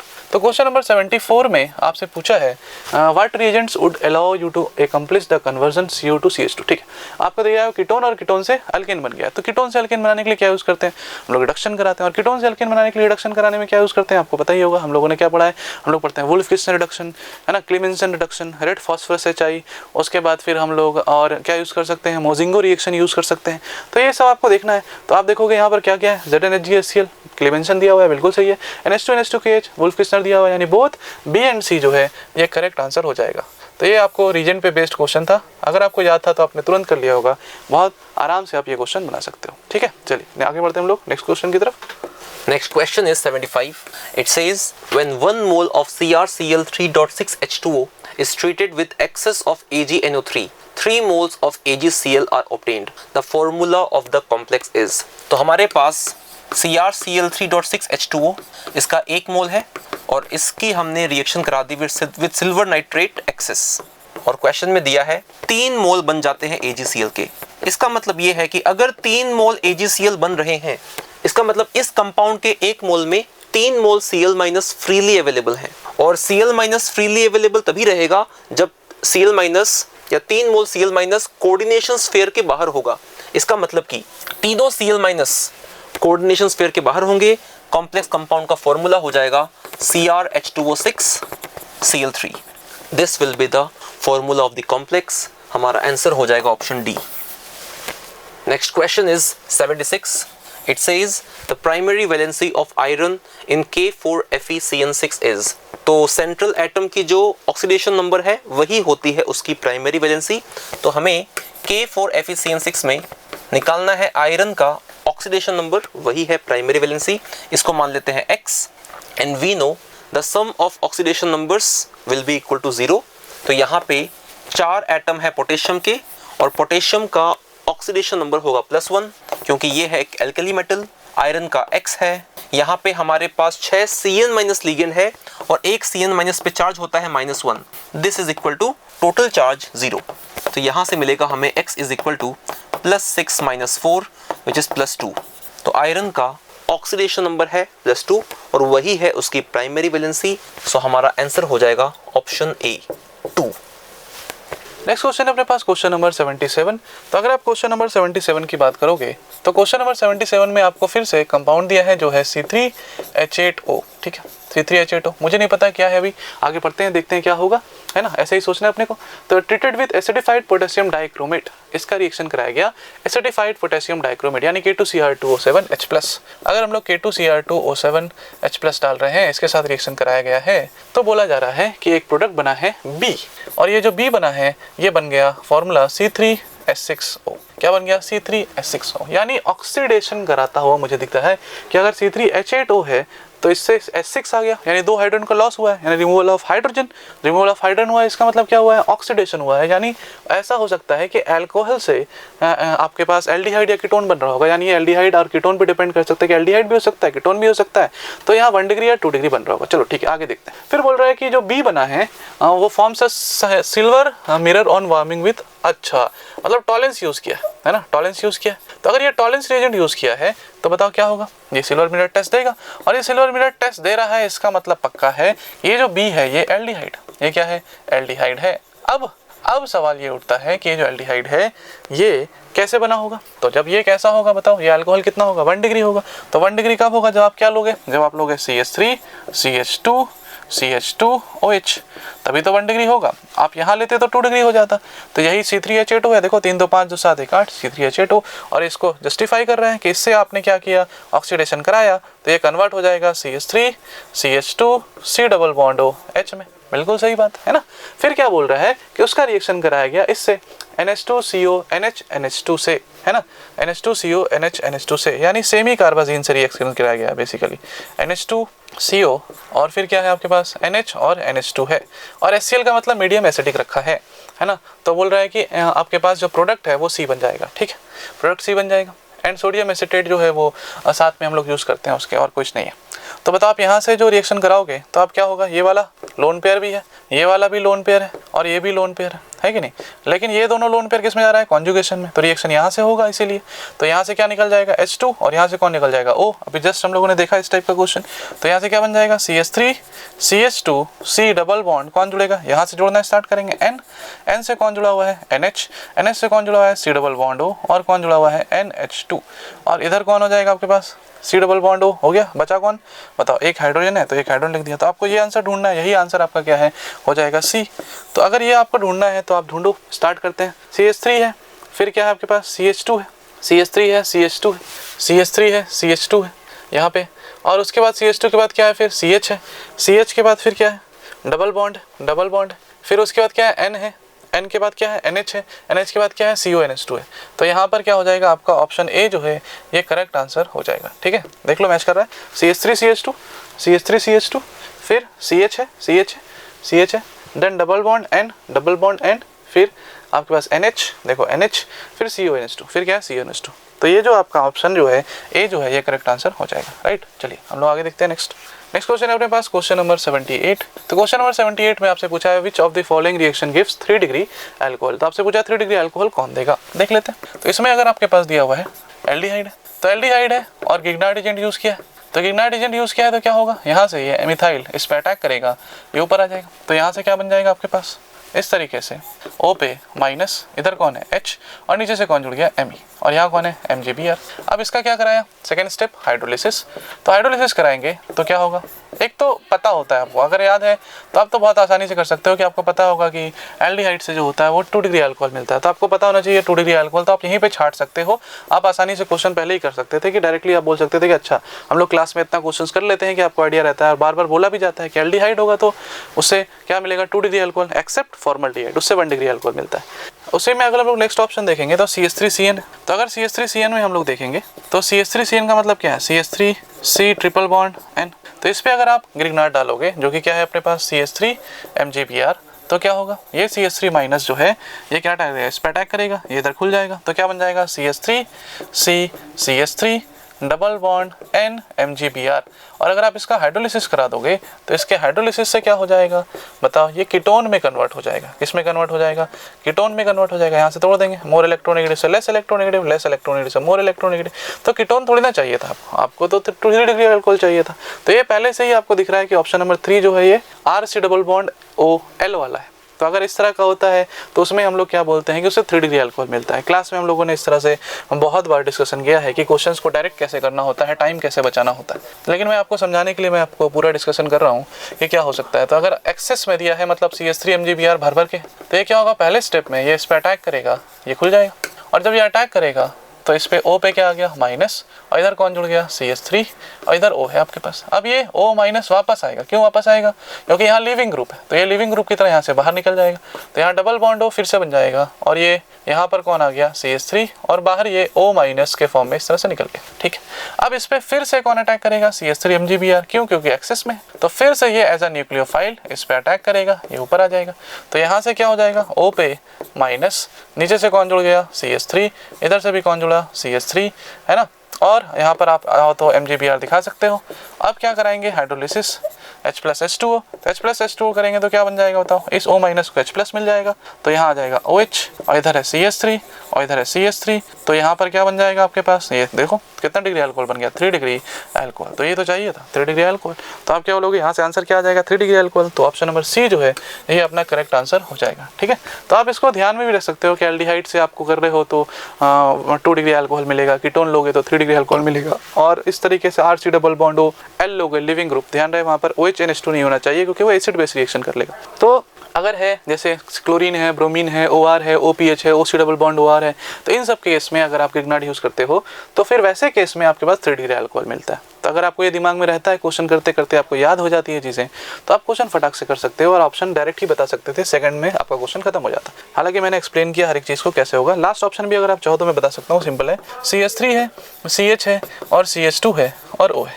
तो इस पे क्या होगा, आपका CH3MgBr है, तो CH3MgBr है तो ये क्या होगा, इस पे SN2 की तरह अटैक करता है और यहाँ से इस तरह से मैकेनिज्म हो जाएगा। इस पे क्या है डेल पॉजिटिव, इस पे क्या है डेल नेगेटिव, तो ये CH3CH पे क्या आ गया नेगेटिव, यहाँ पे क्या है आपके पास CH और इस CH2 पे कौन जुड़ गया CH3, और फिर इसका हाइड्रोलिसिस करा दोगे तो क्या बन जाएगा, इस पे H+ आ जाएगा, तो यहाँ से बन जाएगा CH3CH और CH2 पे कौन जुड़ गया CH3। तो यहाँ से भी आपको अल्कोहल जो है वो कितना मिला, 3 डिग्री नहीं मिला है, तो इसलिए ऑप्शन जो सी जो है आपका करेक्ट आंसर हो जाएगा, राइट। चलिए नेक्स्ट क्वेश्चन हम लोग देखते हैं। Next question is 79. It says, in which of the following octahedral complexes of cobalt will the magnitude of delta O be the highest? तो गिवन कॉम्प्लेक्स कंपाउंड में सभी में सेंट्रल एटम सेम है which is cobalt 3+, और जब central atom same होता है तो जिस लिगेंड का फील्ड स्ट्रेंथ हाईएस्ट है उसी में डेल्टा ओ का मैग्नीट्यूड भी हाईएस्ट होता है। सो गिवन लिगेंड्स है हमारे पास oxalate ion, H2O, NH3 and Cn-। तो according to spectrochemical series in चारों लिगेंड में जो सबसे ज्यादा स्ट्रॉन्गेस्ट फील्ड लिगेंड है या जिसकी फील्ड स्ट्रेंथ हाईएस्ट है वो है Cn- लिगेंड। इसका मतलब कि ऑप्शन डी COCN63- इसके अंदर magnitude of delta O will be the highest because Cn- has the highest field strength. So हमारा आंसर हो जाएगा option D. Next question is 80. It says which of the following will exhibit maximum ionic conductivity, और हमें 4 compounds दिए हैं complex compounds. तो आयनिक conductivity compare करने के लिए हम देख सकते हैं जो भी सबसे ज्यादा आयंस प्रोड्यूस करेगा उसी की आयनिक कंडक्टिविटी हाईएस्ट होगी। तो ऑप्शन ए को देखें तो हमें दिया है K4FeCN6। तो एक्वस सॉल्यूशन के अंदर जब ये डिसोसिएट करेगा it will give us 4K plus FeCN6 4-। इसका मतलब कि इसका 1 मोल सॉल्यूशन में देगा 5 मोल आयंस। फिर देखते हैं ऑप्शन बी में दिया है CONH3 6Cl3। तो जब ये एक्वस सॉल्यूशन में डिसोसिएट करेगा it will give CONH3 6 3+ 3Cl-। मतलब कि इसका 1 मोल हमें टोटल देगा 1 + 3 4 mole ions. Then we have option C CuNH3 4Cl2। तो जब ये डिसोसिएट करेगा it will give CuNH3 4 2+ 2Cl-। मतलब कि इसका 1 मोल हमें देगा 1 + 2 विच इज 3 मोल आयंस। और फिर उसके बाद में we have option D NiCO4। तो ये सॉल्यूशन में कोई भी आयन प्रोड्यूस नहीं करेगा। इसका मतलब कि गिवन कॉम्प्लेक्सेस में सबसे ज्यादा आयंस प्रोड्यूस करेगा ऑप्शन ए, तो इसी की होगी मैक्सिमम आयनिक कंडक्टिविटी। तो हमारा आंसर हो जाएगा ऑप्शन ए। नेक्स्ट क्वेश्चन है अपने पास क्वेश्चन नंबर 81। क्वेश्चन नंबर 81 में आपको क्या दिया है, सबसे पहले इस तरीके से ये दिया है और इसमें डाला है NBS N bromo succinimide. N bromo succinimide कैसे काम करता है, तो आप एलाइलिक सब्स्टिट्यूशन कराते हो। एलाइलिक सब्स्टिट्यूशन कैसे कराओगे, एन ब्रोमो तो ब्रोमीन जुड़ेगा, तो एलाइलिक पोजीशन कौन है, ये वाली, और कौन सी वाली है, ये वाली। तो इन दोनों पे कौन जोड़ सकते हैं हम लोग, बताओ। डबल बॉन्ड के बगल वाली कौन सी हो जाती है, मतलब sp2 के बगल में जो sp3 है उस पर जाके ब्रोमीन जोड़ देंगे। तो मान लेते हैं यहाँ जोड़ सकते हैं और यहाँ जोड़ सकते हैं। सपोज यहाँ जोड़ दिया तो क्या होगा, यहाँ कौन आ गया Br, ठीक, ये बन गया A। अब इसमें क्या डाला है, Mg ईथर डाला है। Mg ईथर डालने से क्या होगा, ग्रिग्नार्ड का फॉर्मेशन हो जाएगा। तो यहाँ से ये बन जाएगा MgBr। क्या बन जाएगा, MgBr, है कि नहीं। तो ये बन गया आपका B। अब इसमें क्या डाला जा रहा है, CH3Cn। क्या डाला जा रहा है, CH3Cn। तो CH3Cn ये है, तो बता ये जो है इस पे नेगेटिव RMgx, ऐसे ही तो होता है RMgx R -Mg2 + x-। तो R पे नेगेटिव, ये क्या करेगा, इस पे अटैक करेगा, तो ये इस पे खुल जाएगा। तो बता क्या हो गया, ध्यान से देखो, CH3C, इस पे कौन जुड़ गया, ये वाला ग्रुप। तो मैं इसको इस तरह से लिख दे रहा हूँ ताकि आपको रिप्रेजेंट करना आसान हो। यहीं से दिखा देता हूँ, ये डबल बॉन्ड है, इससे कौन जुड़ा, देखो ये कार्बन से कौन जुड़ा हुआ है CH3, और यहाँ से कौन जुड़ गया, डबल बॉन्ड N Mg और Br, ठीक। उसके बाद क्या बोला जा रहा है, बताओ, हाइड्रोलिसिस करा दिया गया, तो ये तो आपका C बन गया। अब इसका हाइड्रोलिसिस कराओगे तो क्या हो जाएगा, बताओ। हाइड्रोलिसिस कराएंगे तो यहाँ से ये क्या हो जाएगा, इस पे लेस से मोर, मोर से लेस, तो इसको क्या मिलेगा, 2H। एक ही कार्बन में 2H हाईली अनस्टेबल होते हैं, तो क्या बन जाएगा, C डबल बॉन्ड O, और इस पे 2 हाइड्रोजन आ जाएंगे। तो यहाँ से क्या बन जाएगा, CH3, और इस पे क्या बन जाएगा, डबल बॉन्ड O, मतलब कीटोन बनता है। अभी Cn में का हम लोगों ने देखा भी था, Cn में ग्रिग्नार्ड डालने से कीटोन में फॉर्मेशन होता है, तो ये कीटोन बनेगा। तो आपको क्या ढूंढना है, COCH3 किस में दिया हुआ है ना, ये इसके साथ कौन जुड़ा होना चाहिए, CO और CH3। तो आप देखोगे कहाँ पर है, इस वाले पोजीशन पे COCH3 यहाँ जुड़ा हुआ है। तो ऑप्शन नंबर बी जो है ये आपका करेक्ट आंसर निकल के आ जाएगा, राइट। चलिए इस क्वेश्चन देखते हैं हम लोग।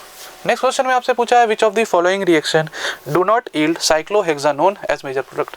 आपसे पूछा है cyclohexanone as a major product कहाँ नहीं मिलेगा। तो हम लोग देखते हैं क्या क्या क्वेश्चन में ऑप्शन में दिया है। तो पहला जो है ये दिया हुआ है COOH, COOH, COOH और यहाँ दिया है COH। ठीक है, तो इसको क्या कर रहा है, हीट। अच्छा, ये हीटिंग इफेक्ट का क्वेश्चन। तो अगर हीटिंग इफेक्ट का क्वेश्चन है तो आपको क्या ध्यान देखना है कि अच्छा ये अल्फा पोजीशन है और ये बीटा पोजीशन है, ये भी अल्फा पोजीशन है और ये बीटा पोजीशन है, यानी ये क्या है, बीटा कीटो एस्टर है। ये क्या है, बीटा कीटो एसिड है। अगर बीटा कीटो एसिड है ये, तो बीटा कीटो एसिड का हीटिंग इफेक्ट क्या होता है कि आपको क्या करना होता है, CO2 बाहर निकालना होता है और उस पर H ले आकर जोड़ देना होता है ना। कैसे होता है, बहुत सिंपल है।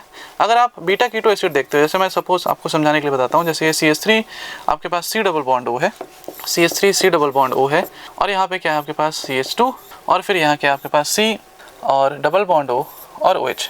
बताइए क्या है, अल्फा और ये क्या है, एक सेकेंड, बीटा कीटो है ना, तो अपने को ये CH2 है तो ये अल्फा हो गया और ये क्या हो गया, बीटा हो गया, तो ये बीटा पे है। तो इसको हम लोग इस तरह से लिखेंगे कि आपके पास ऐसे लिखो, C पे CH3 है, यहाँ डबल बॉन्ड O है, यहाँ कौन है, CH2 है, CH2 से C डबल बॉन्ड O है और इस पे क्या है, O है और इस पे क्या है, H। तो होता क्या है, यहाँ से ये जो लोन पेयर है ये क्या करता है, यहाँ से H प्लस को निकाल लेता है। ठीक है, तो क्या हो जाएगा, OH प्लस, तो ये बॉन्ड टूट के यहाँ जाता है, तो ये बॉन्ड टूट के इस पे आ जाता है। तो बताओ क्या बन गया यहाँ से, ध्यान से देखो, CH3 C double bond OH plus और यहाँ से सिंगल बॉन्ड CH2 पे माइनस और बाहर कौन निकल गया, CO2। तो यहाँ से CO2 बाहर निकल जाता है और फिर यहाँ से प्रोटॉन एक्सचेंज हो जाता है। तो प्रोटॉन एक्सचेंज हो जाएगा तो CH3 C double bond O और CH2 को H मिल जाता है। तो इस तरह से बन जाता है। तो ट्रिक क्या है, ट्रिक बड़ा सिंपल है कि आप क्या करो, यहाँ से ये CO2 बाहर निकाल दो और इस H को ले जाके इससे चिपका दो। देखो वही तो हुआ है। तो इसलिए आप डायरेक्ट कर सकते हो यहाँ से कि CO2 निकाल देंगे, CO2 निकाल देंगे, CO2 निकाल देंगे, CO2 निकाल देंगे। तो जो भी आपके पास अल्फा पे है कार्बोक्सिलिक एसिड, इसके रेस्पेक्ट में बीटा पे लेकिन कीटो होना चाहिए, बीटा कीटो एसिड होना चाहिए। तो सारे COH निकल जाएंगे CO2 के फॉर्म में और यहाँ पर जुड़ जाएगा H H H H। तो बताओ क्या बन गया आपके यहाँ से, साइक्लोहेक्सानोन और यहाँ से 4 मोल CO2 बाहर निकल जाएंगे। तो आपसे क्या पूछा था, विच of the following does not yield cyclohexanone. तो यहाँ से तो बन गया, चलो यहाँ से तो बन गया। दूसरे देखते हैं, दूसरा ऑप्शन में क्या दिया हुआ है। तो जो सेकंड ऑप्शन है अपने पास, उसमें दिया है आपके पास बी में दिया है कि डबल बॉन्ड और ये डबल बॉन्ड OAT है। ठीक है, तो इसमें बोला है इसका H3O प्लस पहले डाला है, यानी हाइड्रोलिसिस करा रहा है, हीट हाइड्रोलिसिस करा रहा है। तो देखो ये एस्टर है, तो एस्टर का हाइड्रोलिसिस कराएंगे तो क्या बन जाएगा, कार्बोक्सिलिक एसिड है ना। तो यहाँ से बन जाएगा C डबल बॉन्ड OH और फिर इसका हीट, तो हीट कराओगे तो क्या होगा बताओ, ये तो अभी देखा हम लोगों ने, ये अल्फा ये बीटा, फिर से beta keto acid, beta keto acid है तो क्या करेंगे, यहाँ से CO2 निकाल देंगे, H जोड़ देंगे, तो फिर से क्या बन गया,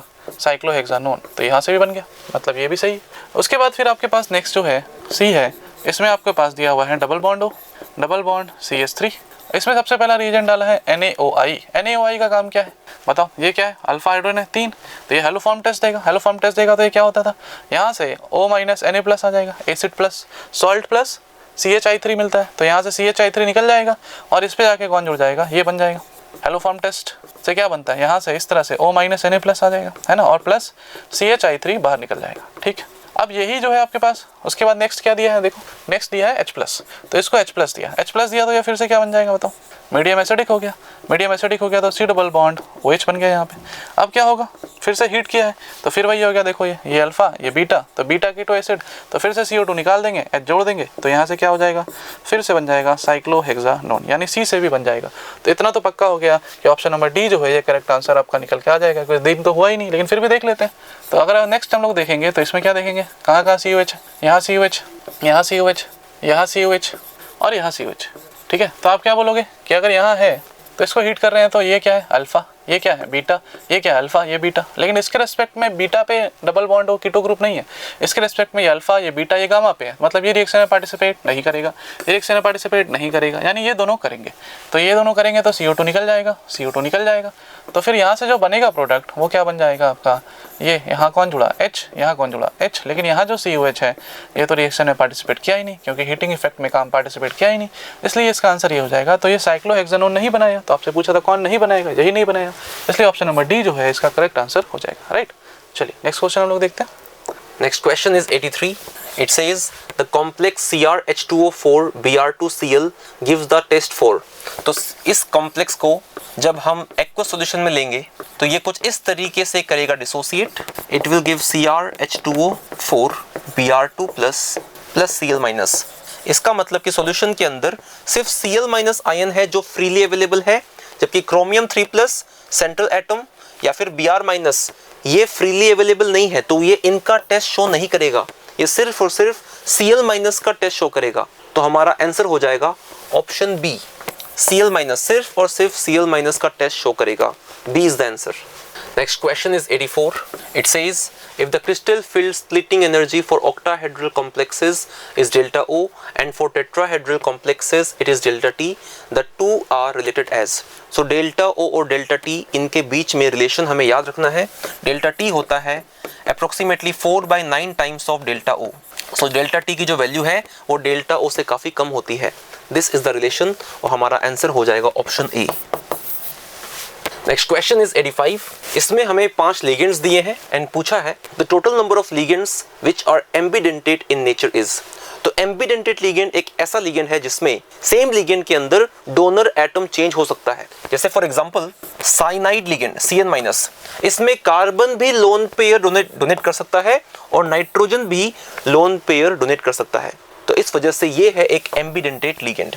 तो देखते हैं गिवन लिगेंड्स में से कितने लिगेंड्स हैं एम्बिडेंटेट। तो पहला हमें दिया है NO2-। अब NO2- के अंदर हमें ध्यान रखना है इसमें नाइट्रोजन भी डोनर बन सकता है और इसमें ऑक्सीजन भी डोनर बन सकता है, कुछ ऐसे, ठीक है। तो oxygen can also become donor, तो ये एक एम्बिडेंटेट लिगेंड है। तो यस, NO2- एम्बिडेंटेट लिगेंड है। आगे बढ़ते हैं। उसके बाद वी हैव CO। इसमें सिर्फ कार्बन होता है donor atom, oxygen donor atom नहीं होता है इन CO, तो ये एम्बिडेंटेट लिगेंड नहीं है। उसके बाद में third we have oxalate ion C2O4 और हमें ध्यान रखना है इसमें सिर्फ ऑक्सीजन है जो डोनर एटम की तरह बिहेव करेगा, तो ये एम्बिडेंटेट नहीं है। इसके बाद वी हैव SCN- के अंदर सल्फर भी डोनेट कर सकता है और नाइट्रोजन भी डोनर एटम की तरह बिहेव कर सकता है, तो इस वजह से ये एक एम्बिडेंटेट लिगेंड है। और उसके बाद में we have ethylene diamine which is H2N CH2 CH2 NH2। तो ये है इथाइलिन डायमीन लिगेंड। तो इसमें ये दोनों nitrogen atom they are donor atom, तो इसमें कोई और एटम डोनर की तरह बिहेव नहीं कर सकता, तो ये एक एम्बिडेंटेट लिगेंड नहीं है। तो इसका मतलब हमारे पास 2 एम्बिडेंटेट लिगेंड है गिवन लिगेंड्स में से 1 और 4। तो हमारा आंसर हो जाएगा option D 2। We have 2 ambidentate ligands. Next question अपने पास क्वेश्चन नंबर 86। तो आपसे पूछा है कौन सा विच of the following carboxylic acid undergo decarboxylation easily. तो डीकार्बोक्सिलेशन इजली कैसे होता है, तो हम लोग जानते हैं कि जो डीकार्बोक्सिलेशन का रेट है वो डायरेक्टली प्रोपोर्शनल होता है किसके, स्टेबिलिटी ऑफ कार्बोनाइन। किस पे डिपेंड करता है, स्टेबिलिटी ऑफ कार्बोनाइन पे डिपेंड करता है। और स्टेबिलिटी ऑफ कार्बोनाइन पे डिपेंड क्यों करता है, क्योंकि मैकेनिज्म उसी को सपोर्ट करता है।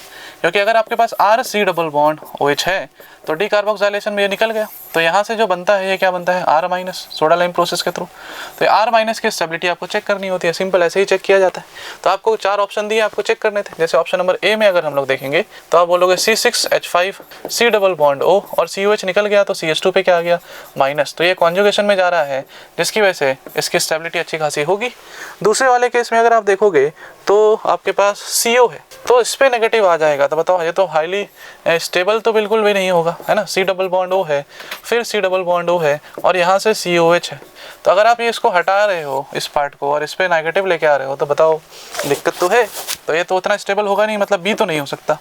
ऑप्शन नंबर C में अगर आप आओगे तो क्या आएगा, C6H5 है और CH2 पे माइनस आएगा, है ना। CH2 पे माइनस और इस पे OH है।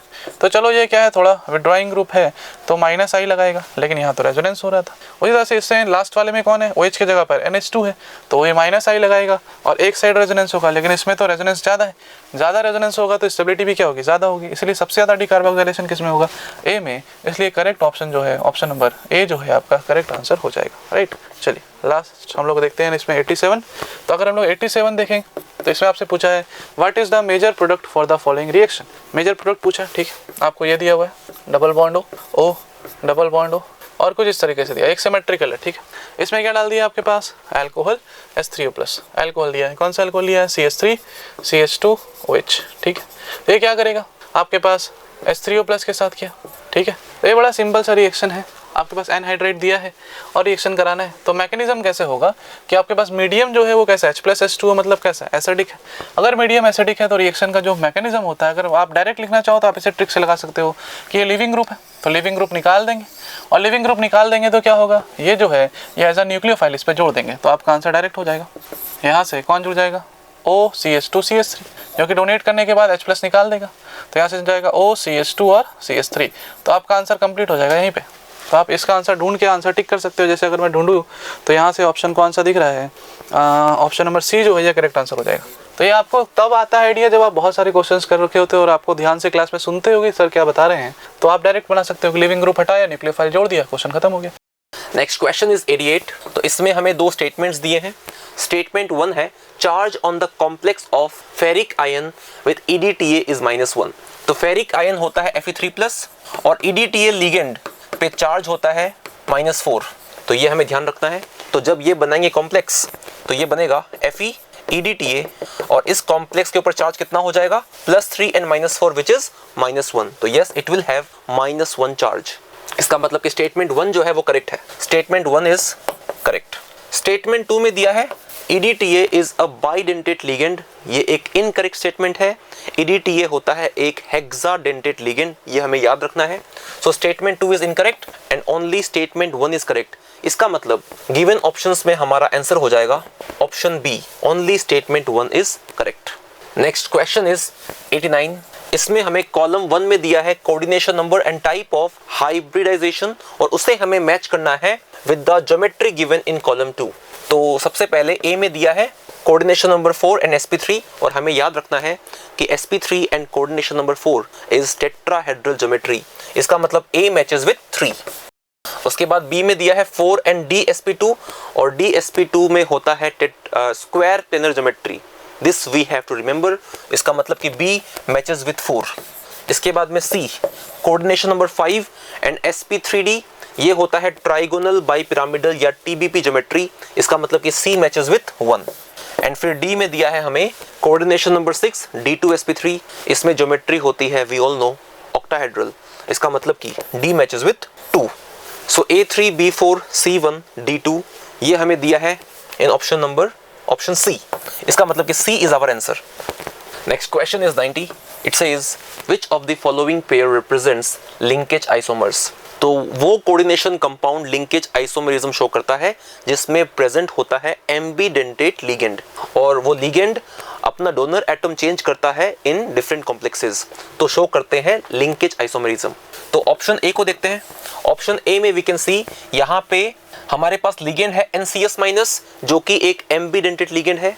पहले वाले कॉम्प्लेक्स में nitrogen is the donor atom और दूसरे वाले कॉम्प्लेक्स में sulphur is the donor atom. इसका मतलब कि ये शो कर रहा है लिंकेज आइसोमरिज्म।